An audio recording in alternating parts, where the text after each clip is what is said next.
Queridos, vamos abrir a palavra de Deus na carta de Paulo aos Efésios. Nós estamos começando hoje uma série de mensagens na carta aos Efésios. Nosso objetivo é todas as noites de domingo fazer a exposição da carta até o seu final. Pela manhã nós estamos expondo o livro de Josué e à noite a carta aos Efésios.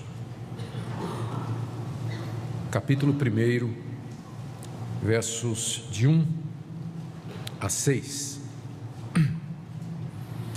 Paulo, apóstolo de Cristo Jesus, por vontade de Deus, aos santos que vivem em Éfeso e fiéis em Cristo Jesus, graça a vós outros e paz da parte de Deus nosso Pai e do Senhor Jesus Cristo. Bendito Deus e Pai de nosso Senhor Jesus Cristo, que nos tem abençoado com toda sorte de bênção espiritual nas regiões celestiais em Cristo, assim como nos escolheu nele, antes da fundação do mundo, para sermos santos e irrepreensíveis perante ele. E em amor nos predestinou para ele, para a adoção de filhos por meio de Jesus Cristo, segundo o beneplácito de sua vontade, para louvor da glória da sua graça. Até aqui a leitura da palavra de Deus. Meus irmãos, essa é uma das cartas mais importantes escritas pelo apóstolo Paulo. É uma das cartas, das chamadas cartas da prisão. Paulo a escreveu durante a sua primeira prisão em Roma. Ele esteve preso 2 vezes e essa carta foi escrita durante a sua primeira prisão. Note que ele se refere na carta a si mesmo como sendo prisioneiro de Cristo. Capítulo 3, verso 1. Por esta causa eu, Paulo, sou prisioneiro de Cristo Jesus, por amor de vós, gentios. E também no capítulo 4, verso 1, rogo-vos, pois, eu, o prisioneiro no Senhor, que andeis de modo digno da vocação a que fostes chamados. E no capítulo 3, verso 13, ele diz, eu peço que vocês não desfaleçam nas minhas tribulações por vós, pois nisso está a vossa glória, certamente uma referência à prisão. Ele havia sido mandado por lá por causa do Evangelho, acusado pelos judeus de pregar um outro rei que não fosse César, e ele apela para ser julgado no tribunal de César, e o relato da sua viagem a Roma e toda aquela aventura que foi o naufrágio que ele passou, tudo isso está narrado no livro de Atos. Vocês podem depois ler o livro de Atos como complemento, como pano de fundo para o que nós encontramos aqui nessa carta. Aparentemente, lá na prisão, Paulo tomou conhecimento de que os crentes da cidade de Éfeso, da igreja que ele havia fundado, está lá no livro de Atos, a fundação da igreja, esses crentes estavam angustiados e preocupados porque ouviram falar que ele estava preso. E de alguma forma, a notícia da angústia deles e da preocupação deles chegou até o apóstolo Paulo. Paulo era o fundador da igreja, ainda se sentia responsável por aqueles irmãos e resolve escrever essa carta com o objetivo de explicar para eles que a prisão que ele estava sofrendo agora, na verdade, contribuía para os planos de Deus. E o alvo de Paulo é descrever na carta a igreja de Deus como tendo sido concebida por Deus desde a eternidade, implantada no tempo, no espaço, na história, através do Evangelho com a vinda de Cristo, e expandida e fundamentada através dos apóstolos, razão pela qual Paulo está preso, por pregar o Evangelho aos gentios. Então esse é o alvo da carta, explicar que a prisão dele faz parte de um plano que tem origem lá na eternidade. Nós podemos dizer então que o tema da carta é exatamente esse, que a igreja de Cristo é o clímax do plano salvador de Deus, é o centro daquele projeto que Deus iniciou na eternidade. A divisão da carta é simples, ela tem 2 grandes partes. A primeira parte é uma parte mais teológica, doutrinária, em que Paulo faz uma exposição de como Deus, Pai, Filho e Espírito Santo, lá na eternidade, concebeu a igreja. E a segunda parte, o apóstolo Paulo enumera os deveres daqueles que fazem parte da igreja, uma parte teórica e uma parte prática. Capítulos de 1 a 2 tem a parte teórica Na verdade eu diria até o capítulo 3, 1, 2 e 3 tem a parte teórica, e de 4 a 6 tem a parte prática. Só para vocês terem uma ideia de como Paulo desenvolve aqui esse tema, ele começa falando das bênçãos de Deus à sua igreja no plano da salvação, capítulo 1, de 1 a 14, e em seguida ora pelos Efésios, capítulo 1, de 15 a 23. Depois ele diz que somente pela graça é que essas bênçãos nos chegam, capítulo 2, de 1 a 10. E que Deus na igreja aproxima judeus e gentios, que não são dois povos, mas um povo só, mediante Jesus Cristo, capítulo 2, de 11 a 22. E aí então ele diz que foi convocado por Deus para anunciar esse mistério, que é a igreja composta de judeus e gentios, capítulo 3, de 1 a 13, e é por isso que ele está preso. E aí ele ora uma segunda vez pelos Efésios, capítulo 3, de 14 a 21. Em seguida ele começa a exortar a igreja, ele começa fazendo um apelo para a unidade, já que a igreja era muito diversa, a igreja de Éfeso era composta de judeus e de gentios. Ele faz um apelo para que a igreja viva unida e diz que os dons espirituais foram dados para promover essa unidade e o crescimento da igreja, capítulo 4, de 1 a 16. Em seguida, ele faz uma exortação para que eles vivam uma vida santa nesse mundo, capítulo 4, verso 17 a capítulo 5, verso 21. E aí entra a questão do comportamento individual, a relação com outras pessoas, problemas relacionados com embriaguez, dinheiro, sexualidade, tudo isso está incluso nessa seção grande, onde há esse direcionamento sobre viver uma vida santa. Capítulo 5, 22 a 6, verso 9, ele fala dos deveres dos cristãos em família e sociedade, e termina com um alerta contra Satanás, aquele famoso episódio em que ele fala de tomarmos a armadura de Deus, porque a nossa luta de fato não é contra a carne e o sangue, mas contra Satanás e seus anjos, capítulo 6, de 10 a 20. A carta encerra com recomendações finais, verso 21 a verso 24.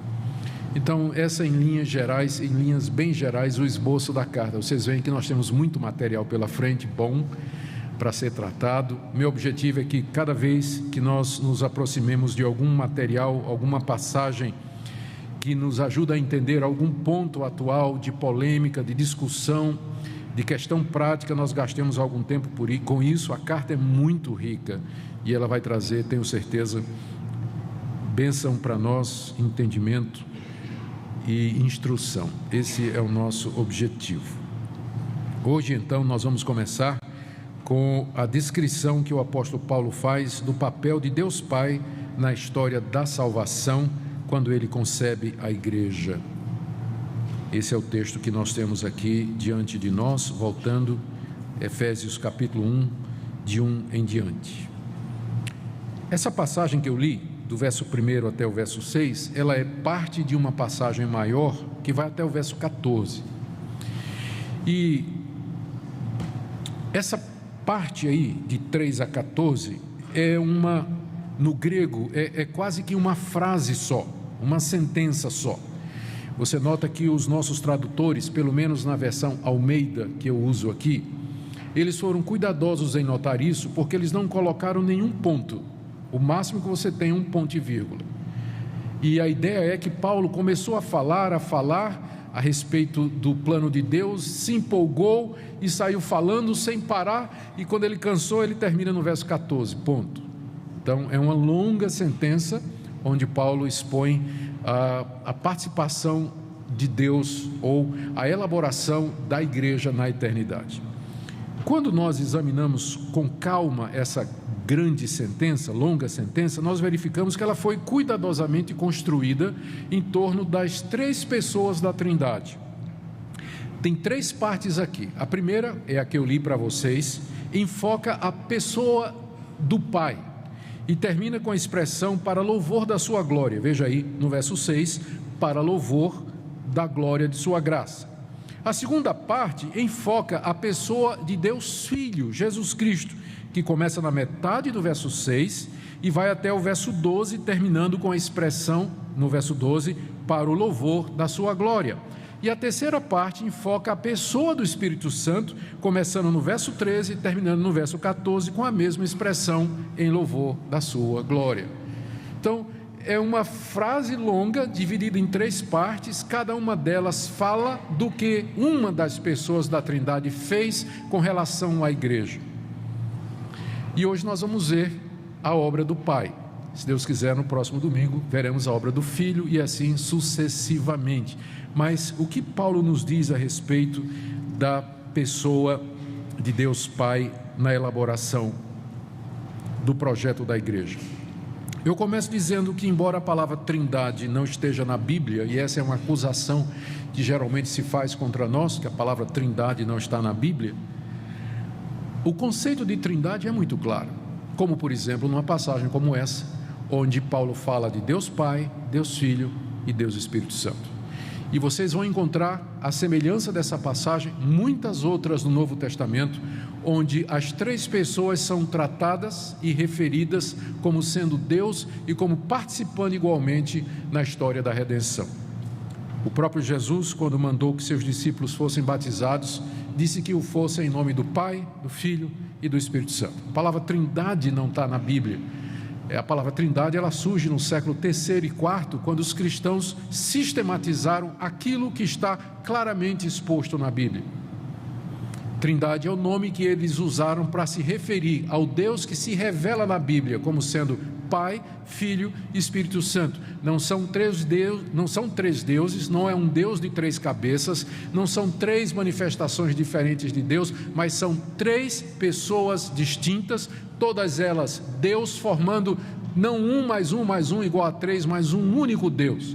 Esse é um dos mistérios que nós declaramos e confessamos e recebemos em fé, que a Bíblia nos informa isso, que só tem um Deus, só há um Deus, não há 3 deuses, há apenas um Deus, mas na essência da divindade habitam ou existem 3 pessoas, Pai, Filho e Espírito Santo, iguais em glória, honra, majestade e poder, mas que exercem papéis diferentes no que diz respeito à redenção. E essa sentença aqui, ela explica esse papel de cada uma das pessoas da Trindade. Nós vamos começar com a ação de Deus Pai, conforme Paulo nos diz aqui.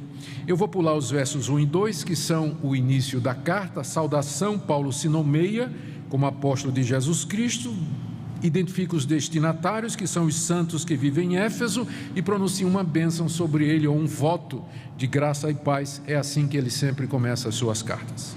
Começando então do verso 3. A participação do Pai no glorioso plano da salvação.